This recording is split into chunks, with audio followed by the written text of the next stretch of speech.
Hey everyone, Brian Bogner and Greg Towner here with Parallel Financial, Parallel Portfolios. We're excited about this June video and bringing you some really good, timely information about the market. So stay tuned with us here these next few minutes as we go through it. Let's go ahead and get right into it. Greg, what do you got?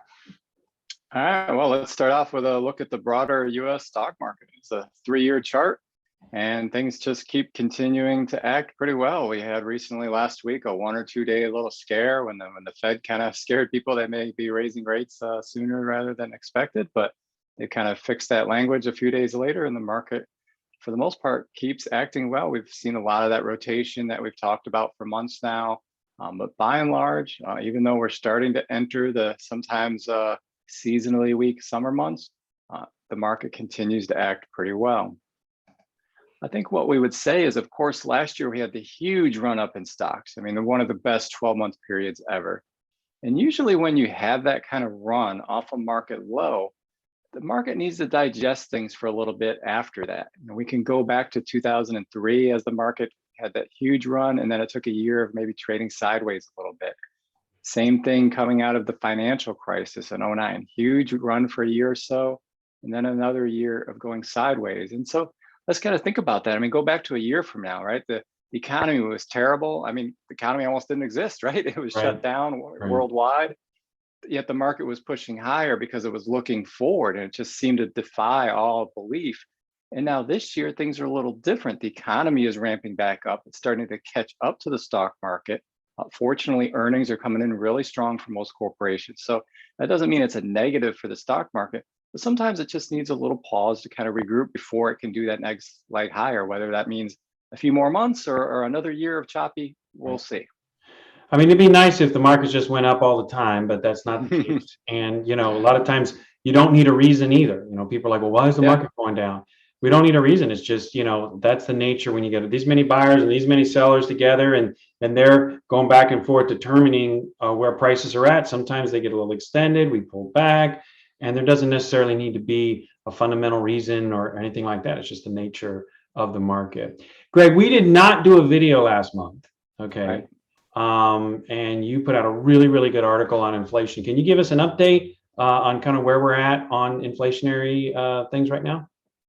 Yeah, around the time that we put that article out, it was probably at the peak of both the questions we got about inflation, but also potentially at the peak of short-term inflation itself. But we're still getting a lot of questions, so we thought we'd update. This is a look at the U.S. Producer Price Index year over year.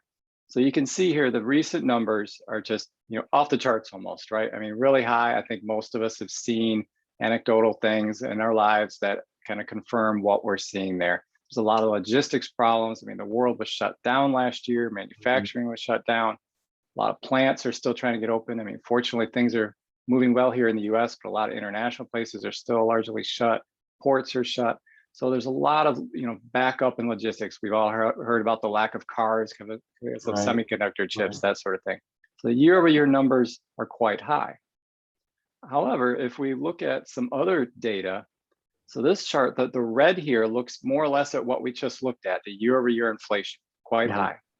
But if you look at the blue, that kind of excludes some of the distortion from last year and compares current data to before the pandemic.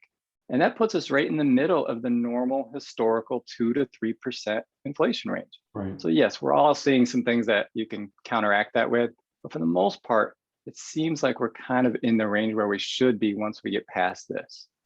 And I think there's a lot that goes into inflation, right? I mean, it's not just, I mean, we're experiencing it every day, whether it's the grocery store, houses, things like that, or this or that. So be careful. Don't say, well, housing's doing this, therefore all inflation must be this way. Yes, some things are going to be transitory, some things may not. It's probably still a little too early, right, to tell what exactly is happening there. Yeah, and you mentioned housing, and that's perfect. This is a 10-year chart of the lumber contract. I mean, for 8 or 9 years there, it basically did nothing, went sideways. Then last year, when the recession hit and the pandemic hit, all these lumber mills just kind of shut down, assuming, as probably a lot of people did, that the recession was going to be long lasting. Right. Lo and behold, what did everybody do? They wanted to build a home, get out of the rentals, build an addition. everybody needed lumber. So we saw the prices go to just an astronomical bubble, causing a lot of inflation in the housing related area. Now, just here in the last handful of weeks, we've seen lumber drop by about 40%. Now that's so far in the commodity contracts. It hasn't quite worked its way down the system to say at your local Home Depot, but presumably some of that will occur in the months ahead. So, this is just one example of how hopefully a lot of the inflation is short-term in nature. It doesn't mean that we won't have some longer-term issues. We cannot, rule that out by any stretch. I think the peak of it is more logistics, shorter-term based. Yeah.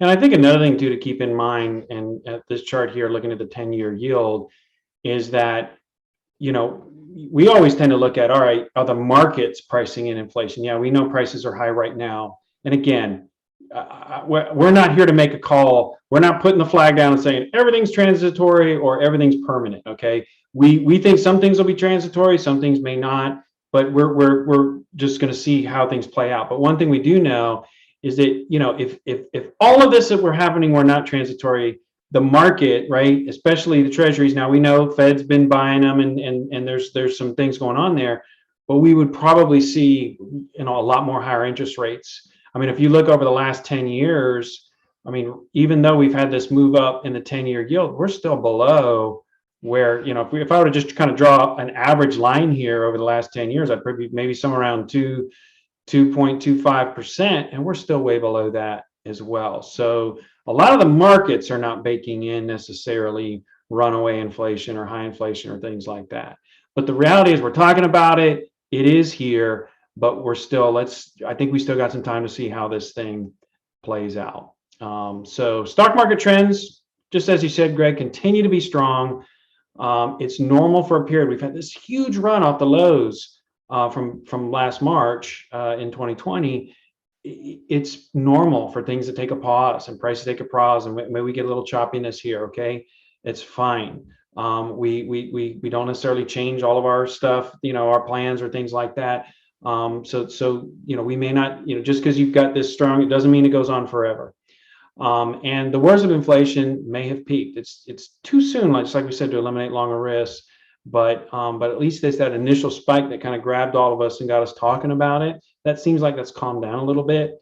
And let's just see where the dust settles there. So if you have any questions, thoughts, comments, you know where to reach us. You know how to find us. Thank you so much for listening today. And we'll talk to you soon. Bye now.